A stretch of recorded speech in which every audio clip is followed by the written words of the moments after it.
7 വയസ്സുകാരി ആയിഷയുടെ മനസ്സ് നിറയെ ഉമ്മ പറഞ്ഞുതന്ന ഷാബാൻ മാസത്തിന്റെ മഹത്വമായിരുന്നു. റമദാൻ വരുന്നതിനു മുൻപ് തന്നെ അതിനായി ഒരുങ്ങണമെന്ന ആഗ്രഹം അവളിൽ മുട്ടിട്ടു. അങ്ങനെ ആ ഷാബാൻ മാസത്തിലെ സുന്ദരമായ പ്രഭാതത്തിൽ അവൾ സുന്നത്തായ നോമ്പനുഷ്ഠിക്കാൻ തീരുമാനിച്ചു. അവൾ പതിയെ പുഴക്കരയിലേക്ക് നടന്നു. അവിടെ സൈനബും ഉമറും വെള്ളത്തിൽ തിമിർത്ത് കളിക്കുകയായിരുന്നു. ആയിഷയെ കണ്ടതും സൈനബ് ആവേശത്തോടെ വിളിച്ചുകൂവി, "ആയിഷ, വേഗം വാ, വെള്ളത്തിന് നല്ല തണുപ്പുണ്ട്, നമുക്ക് ഒരുമിച്ച് നീന്തി കളിക്കാം." പക്ഷെ ആയിഷ വെള്ളത്തിലിറങ്ങിയില്ല.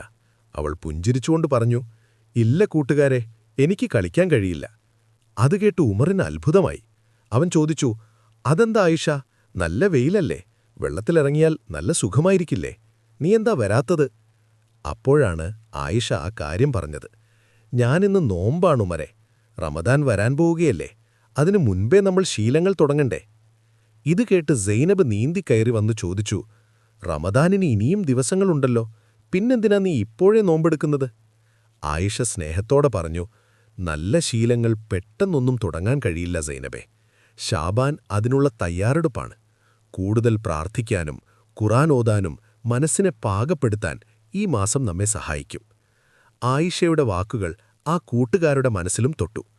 "എങ്കിൽ നാളെ മുതൽ ഞങ്ങളും നോമ്പെടുക്കാൻ ശ്രമിക്കും, നമുക്ക് ഒരുമിച്ച് റമദാനിനായി ഒരുങ്ങാം" എന്നു പറഞ്ഞ് അവർ സന്തോഷത്തോടെ റമദാനിനെ വരവേൽക്കാനായി വീടുകളിലേക്ക് മടങ്ങി.